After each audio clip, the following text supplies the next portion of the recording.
I'm Jeff Altman, the big game hunter.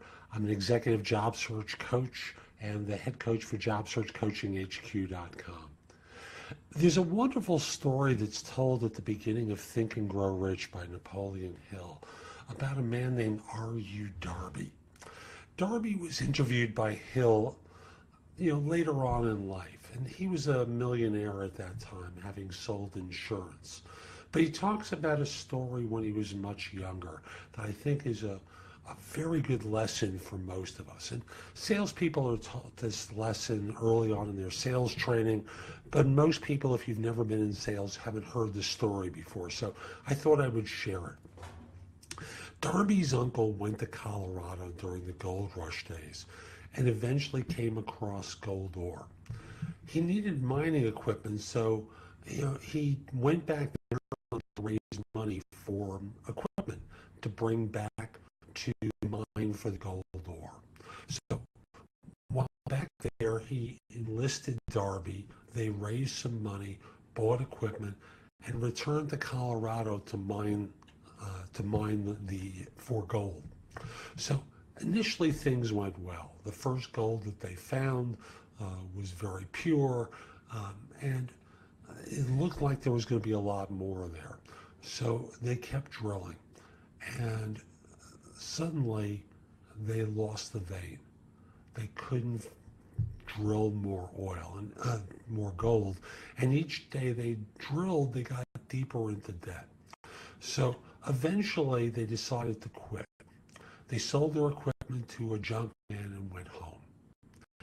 The junk man, however, wasn't convinced that the mine had no gold to it, so he hired a mining engineer and got expert opinions before breaking down all the drilling equipment and sold it. So the engineer basically found that the vein of gold that Darby and his uncle had been mining, what they were looking for was just 3 feet from where they were drilling. 3 feet away. So the junk man continued drilling exactly where he was told, and of course found it 3 feet from where Darby and his uncle were.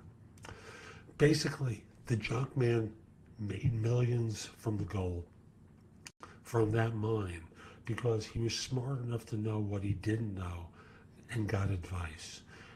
It was also a story of failure of persistence. Now, these folks could have kept drilling in the wrong spot and, of course, never would have found the gold. But the reality is, if they had gotten some help, if they had drilled in the right place, they would have been incredibly wealthy. And I always think back to the number of people I meet, and I have to say myself included, who give up too soon, or worse, never ask for help. It's really the story of getting advice and getting support, which in U.S. culture, we're not real good at. We always try to believe, or we always act from the belief that we have to figure it out, otherwise it isn't good enough. Like, I remember working for a guy many years ago, and he was doing a lot of work at the old Morgan Bank, and he really believed that if we filled jobs at Morgan Bank, that was good. And I would say to him, when you go to the bank and you give them a check to deposit, do they turn around and say, oh, that was a fee that you got from Morgan? That's better than this same amount that you got from someone else. No, they just look at the money. No one cares. And it's the same thing with you. Asking for help, getting advice is smart. Willpower, forcing your way through things when you don't know quite what you're doing, is not smart.